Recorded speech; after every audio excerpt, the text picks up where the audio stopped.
Hello and welcome to day 2 and our second installment of the Rams pre-draft show presented by Zillow from Hermosa Beach and the Zillow Draft House. I'm JB along with Maurice Jones-Drew and DeMarco Farr. The Rams have made their first round selection. We're looking ahead to this Friday night. We're also learning new things each day about this Zillow Draft House. For instance, did you know that that's the pool right there, those windows? I noticed water. I didn't know it was an actual pool. Wow. I thought Maurice might give us like a Zoolander swim through in the middle. I could have did that. I was thinking about it yesterday, but, I'm still a little hungover from picking the first round for the Rams, so It's like I'm still trying to catch my bearings. I woke up a little groggy this morning. Hungover because of celebration? No question. Okay. Got a first Tell us round. more. I mean, first of all, to be able to pick, it was so much. Everyone stayed pat for the most part, except for the Vikings at that point. And I was like, oh, this could be a great spot to trade up or down, but to have Jared Verse sitting there waiting for you, fall into your lap for 14 offensive players to go in a row, and then to have a pass rusher, a guy like that really fits the mold of stopping the run, a power guy that, especially in this division, you want to stop the Niners, right? To be able to stop their running game, to do some different things, gives you a little more versatility with that defensive line.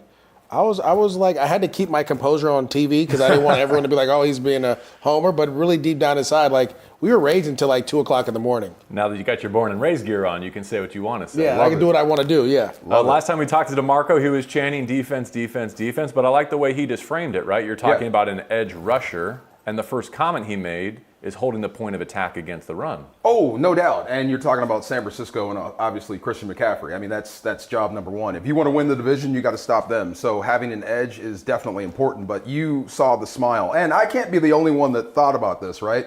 Your last first-round pick was named Jared, and this first-round pick is named Jared. You thought of that before, didn't you? Oh, yeah. Okay. I did it. You did? No. It dawned on me this morning. I'm like, wow, that's funny. He's already working on his first mock draft of 2025. I love and it. figuring out which Jared's going to be there for the Rams. Crazy. But I love this kid's motor. I love the way he plays. And this is the thing. I said I think I like chop. I like quick guys that make moves. He's Manny moves. But at some point at this level in the NFL, you're going to have to go through guys. Verse can go through you. He can go around you. He's got a variety of ways to beat you and get to the quarterback. And something else I like about him, he's only been a defensive end, even since high school. He's not a position convert. Plays some tight end, but he's been a D end from high school, college, and now into the pros. This is all he knows how to do. He's a trained pass rusher. Those are perfect for a football team like this. Another thing I'll say, too, is he's a stand-up D end. Mm-hmm. That's what a lot of people fail to realize. It's hard to go from putting your hand in the ground or standing up and then doing the opposite when you get to the league, right? So, Latu's going to have to learn to put his hand in the ground and rush from a different viewpoint. When you get a guy that's used to standing up already, that's explosive out of that stand-up, and can fit that running game standing up, which a lot of guys struggle with. Yeah. We talk about. Let's talk. I mean, George Kittle is the that's what I thought of when the gold standard of blocking. If you can stop, if you can nullify George Kittle and the Niners, you're good to go. I love his stand-up because when he drops those arms, his fingers are almost in the ground anyway. He's a long wingspan. He's standing up. He can scratch his knees standing up. This is one of those good things. Did you see this? And I'll have you read it to our audience. From March, the fastest 40 by anyone at the Combine with 33-plus length arms and 30-plus on the bench the last 10 years. You know who the other guy was? The guy who just won NFL Defensive Player of the Year, Myles Garrett. Wow. I was going to tell you that's the comp. DeMarco. Take a look at I that. will take that comp any day of the week. Maybe he's faster too, right? He can grow into that. Perfect pit. He ran track. You like track guys. As a prep in Central PA, he was part of the 4x4 team. Track. That's what you want. You have a guy that can run. I didn't know that. Wow. Perfect fit for this and then football he has team. a mind. Another part is this. The game of football, no matter how we try to high flying and throw the ball, physicality and winning the line of scrimmage is the most important. When you watch his tape, he is, like you said, he is going through. He's not running away he's not shying away from contact. He's going through you. And he's going through guys who are going to get drafted in this class. Yes, that's something else that I heard as when I got going as a pro. He brought it from Minnesota. I didn't necessarily agree with it, but then I started to understand it. He said their philosophy was hold your own against the best and beat the rest. If you watch his tape at Florida State, that holds true. If he's lined up on a guy that he should beat, he wins every single time. Yeah. If he's lined up against a guy that's going to be on a Sunday or Monday player, they battle. And he wins, and he gives and takes. But against the also-rans, which you're going to bump into in the National Football League, he'll run around these guys nonstop. So perfect pick. I think he'll have a chance to be a starter and a star right now. You made me think about you and Jackie Slater.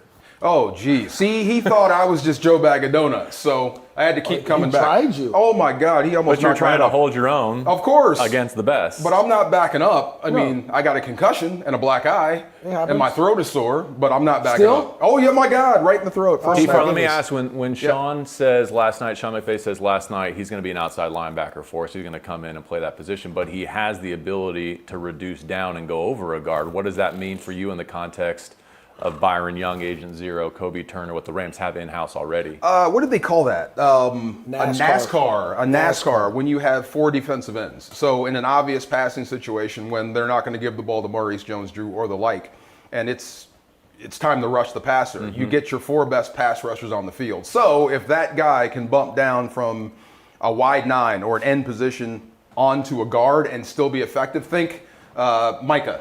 Yeah. In Dallas. Micah Parsons, same thing. He can play anywhere and line up anywhere and attack you from there. So versatility, great in the NFL. Since we mentioned Mike and we mentioned Garrett, now I want to see Jared come in here and do like the killer The crossover. basketball. Pre- Oh my goodness. Or just stand over the center and talk trash to the quarterback. Oh, man, I'm coming. Wow. I'm with you, though. I like the way the Rams approached yesterday. It was reported from the morning all the way through the draft. They even talked about it a little last night. There were a few unicorns out there that they wanted to go get, and they knocked on doors and they made the calls. They could not find a trade partner, and that's unfortunate, but that's part of, I think, the unique complexion of this draft where everybody knew there were certain guys that they wanted, and many of them were offensive, but they didn't over-pursue. And like you said, when you get to 15 and the whole defensive board is there for you, like they were picking top 5, top 6 on defense. Yeah. And so if they had 1 or 2 or 3 guys that they really liked and would have jumped for, that one of them came to them at 19, that's a win any way you slice it. Can I ask you one question? Yeah. Who were they trading up to get? Bowers. Was it Bowers? That's what I That might heard. have been that guy. Okay, and that works too. Yeah. I'll tell you this. How funny is it that Atlanta doesn't trade out because everyone was calling Atlanta? Like 7 teams called Atlanta to get there. They're like, there's a guy okay, yeah, we're not going to do that. We're not going to trade this way and give you a guy. We'll just go ahead and take him now. Wow.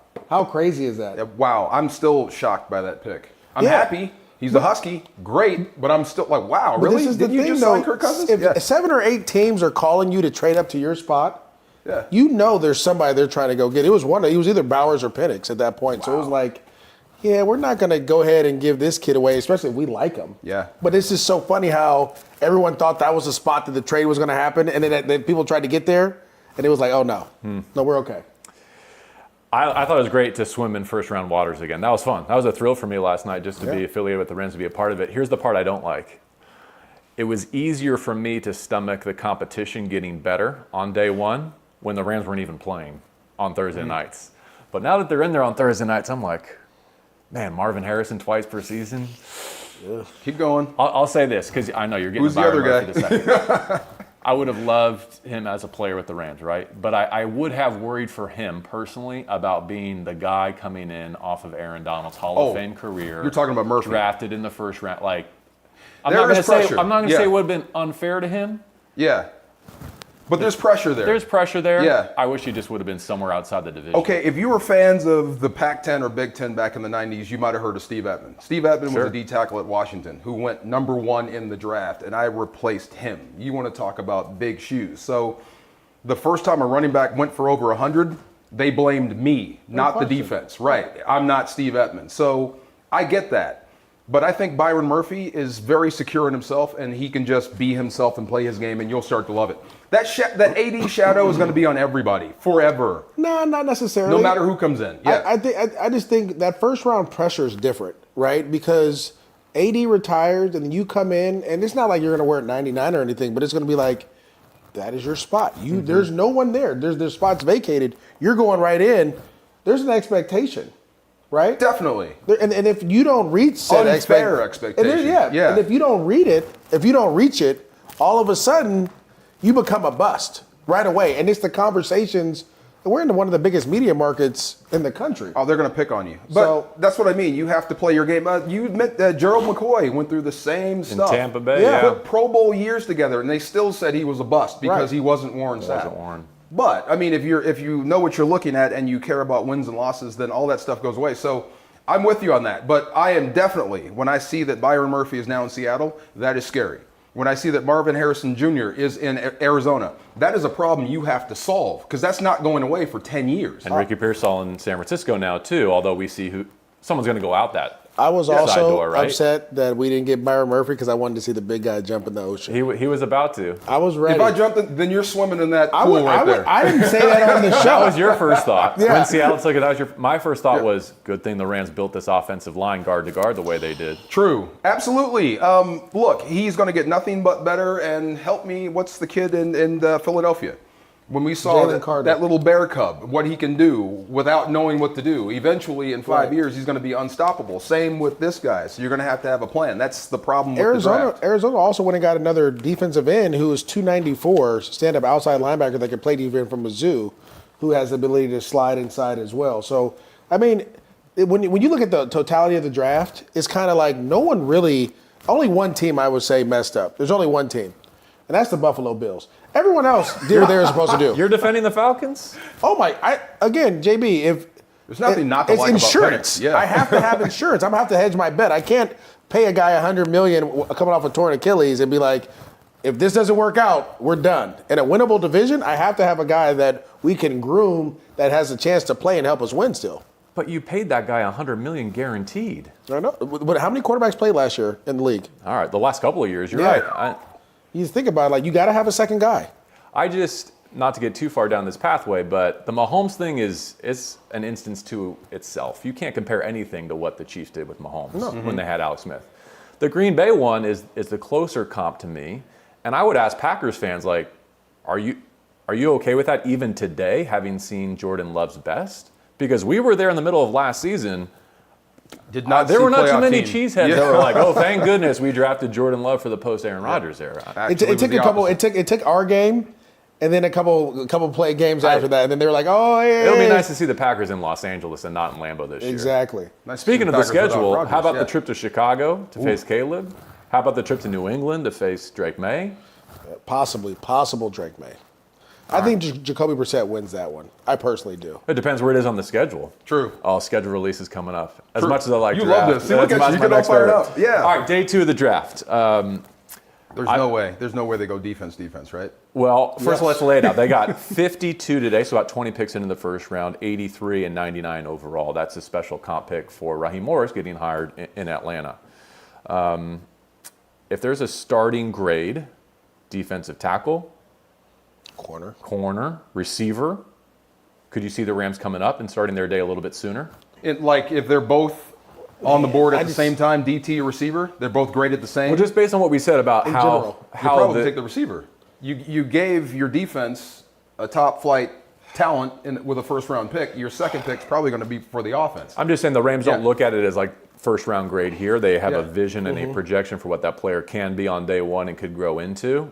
And I think there's players still on their board that they had as plug-and-play starters that they would love to go up and add to this roster sooner rather than later. I would say the corner out of Iowa, to me, is a guy that you're looking for because the way special teams rules have changed, that return guy, you just can't go and fair catch it anymore, right? So you got to have a guy that can make something happen. Cooper DeJean brings that ability. He also has covered Marvin Harrison Jr. before, right? Okay. To me, when you watch all the corners, he has the best ball skills out of all of them. He's the one that finds the ball and picks the ball off. The other guys are bat down guys, or they'll make a pick here or there. Like he can track the ball. So to me, you're looking at a total package. And I just like guys that can affect the game in multiple phases. Right? He's a weapon. He can cover in the slot. He can cover out wide. He can return kicks. If he gets the ball in his hands, 99% of the time it's a pick six. Right? Ran a 4.3. He did everything. He's healthy. Like.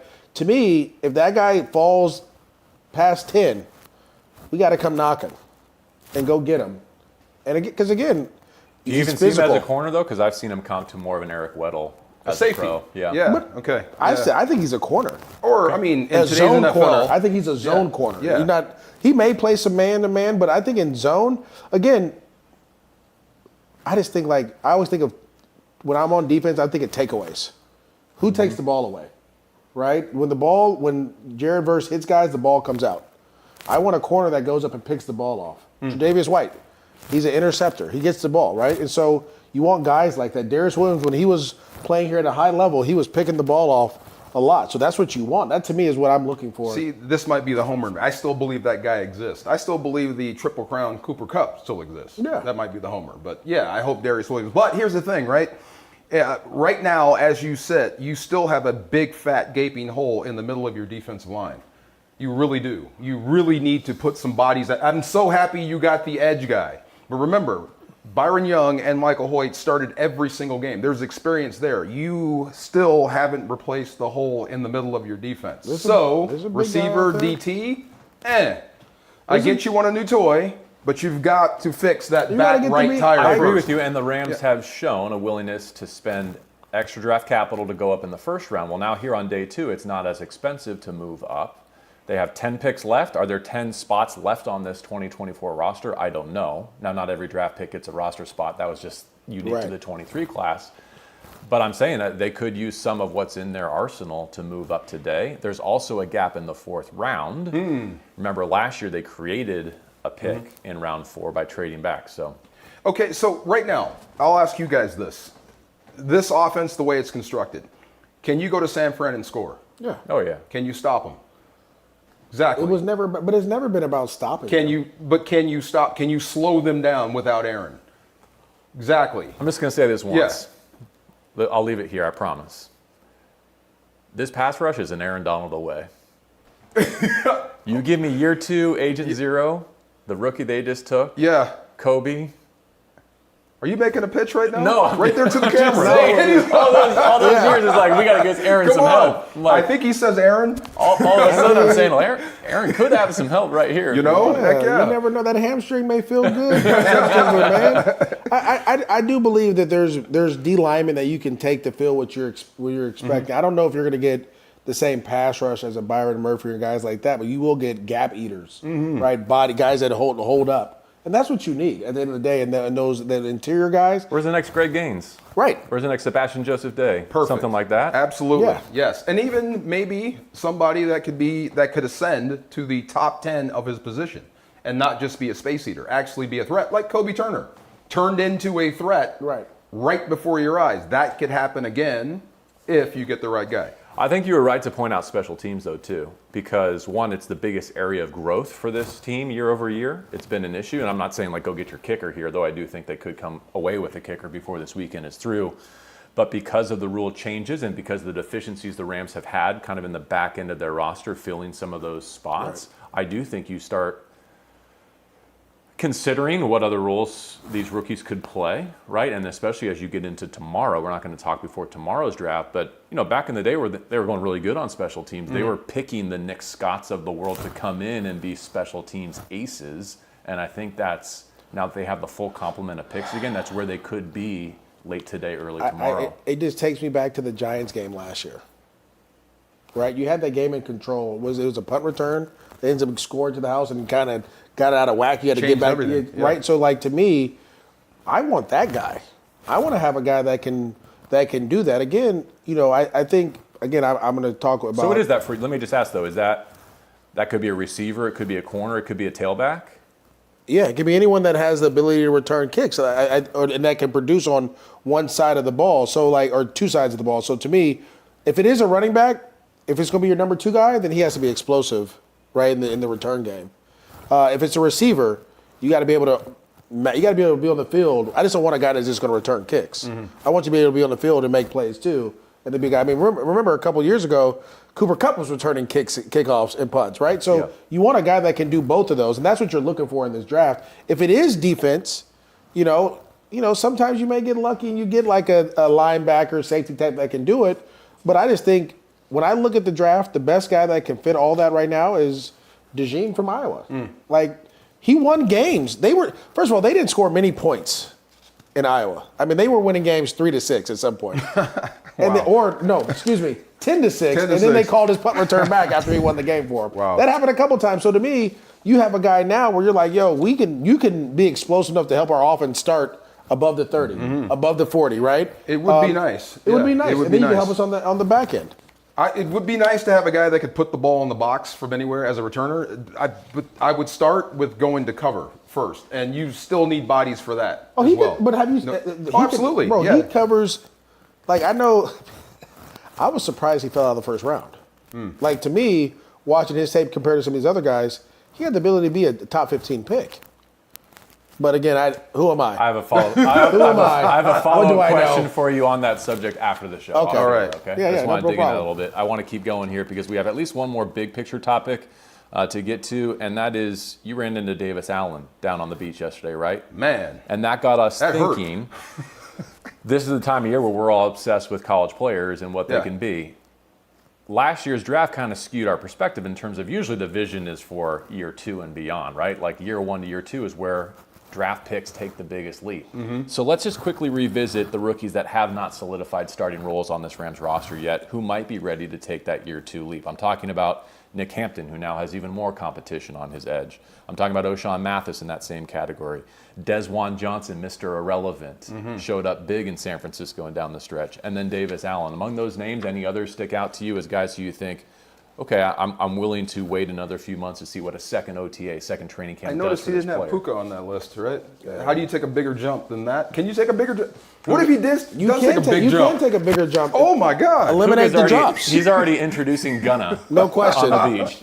He's a made man. No, Different. Yes, sir. I think Puka can make a bigger jump, though. I think there's some timely drops that he had if he true. fix those. To me, though, we talked about it during the broadcast a lot last year. Davis Allen, like being able to hop in and make some plays when he was asked to in Detroit, in Baltimore. To hear that he's gotten bigger and stronger, to me, this is the guy that you're going to kind of rock with as Tyler Higbee gets back healthy. I said, have you gotten bigger? He goes, oh yeah. Like, yes, I'm putting on a suit of armor. And I'm looking at all these guys going in the draft, Brock Bowers, and I wondered to myself after seeing him, are you drafting him to be just like that and you already have him? Right. You know what I mean? So maybe that sort of ability is already here and he's already putting on the weight so he can become an inline blocker where he never has to leave the field. So that guy might already be on a Rams roster. Well, that's why I like what we talked about yesterday, which is the Rams did enough through free agency so that they wouldn't be desperate. If there's a Brock Bowers unicorn waiting for you there and you can find a trade partner to go get it, maybe you have to do that. But if not, you've got this ascending talent and you got Colby Parkinson coming down from Seattle. Same thing at tackle. This was a tackle-heavy draft. If the Rams really loved a tackle and could have got one last night to play left tackle and be the next Andrew Whitworth, would that have been great? Sure. In the meantime, Alaric Jackson, Joe Noteboom, can you get by? More so. You can Yes, thrive you can based, win on, with them. Yeah. based on what we saw. So, all right. Should we stop there? No, I want Maurice to swim. I want you to jump in the ocean. Let's put one on a pick. Let's go. I just want to do this for an hour one day, just a full Let's hour. keep going. Well, you know Yeah. why we can't. I know. Wow, stop it. Schedule release, 1 hour. No back end pressure for schedule release. We can go all day for that. Let's go. I'm solid for that. I'm so geeked. This is fun. All right, that's a wrap on our second Rams pre-draft show presented by Zillow. We have one more for you tomorrow at the conclusion of day 3. We'll be joined by Sean McVay to recap everything the Rams did this weekend. Thanks to everyone who joined us at the Rams draft experience last night down in Hermosa Beach. That was fun, wasn't it? Absolutely. I almost crowd. jumped on stage with Gunner. Come on. I'm so upset I missed it. It's neither here nor there. But we'll have more music, more entertainment, more guests tonight, including the current Jared. The current Jared. The future Jared. What music is going to be there tonight? Who's going to I perform? can't disclose. You that. can't disclose. I Okay. cannot All right. disclose Excuse me. that. I just want because maybe I slide out early. Come on I don't know. down. Yes, sir. We'll see. How early can you slide out? You just never know. You just one segment I may be, the next segment I may be in Down here. Yes, Hermosa sir. Beach. Well, Chilling. don't slide out here too early. Let's enjoy the Zillow Draft House here in Hermosa Beach for a little bit longer, shall we? I'm with you. All right. For MJD, DeMarco Farr, I'm JB Long. Thank you for watching. Enjoy day 2 of the draft. This has been the Rams pre-draft show presented by Zillow.